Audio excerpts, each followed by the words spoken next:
बिस्मिल्लाहिर्रहमानिर्रहीम। अस्सलामु अलैकुम वरहमतुल्लाहि वबरकातुहू। Capping of concrete cylinders and cores ASTM C617।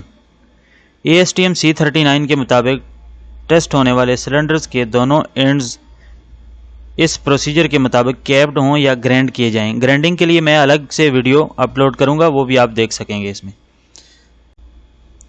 इसके लिए रिक्वायर्ड अपरेटस है ये warming pot, spoon, capping stand और ये कैपिंग प्लेट है इसमें, और ये ऑप्शनल है ये हैंडल जो है ये सिलेंडर उठाने के लिए।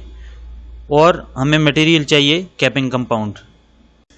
सल्फ़र को 130 से 145 डिग्री सेंटीग्रेड तक गर्म करें ताकि थिक लिक्विड फॉर्म में आ जाए।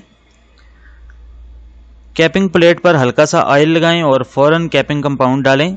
अब सिलेंडर को कैपिंग स्टैंड के गाइड्स के साथ टच रहते हुए कैपिंग प्लेट पर रखें। सल्फ़र के सूखने तक सिलेंडर गाइड्स के साथ टच रहना चाहिए। कैपिंग कंपाउंड इतना डालें कि वो सिलेंडर के पूरे एंड को कैप कर सके। ये जहाँ पे कर्सर है अब इसको गाइड्स कहा जाता है, इसके स्टैंड के साथ जो है। कैपिंग हार्डनिंग टाइम पूरा होने के बाद सिलेंडर्स टेस्ट करें।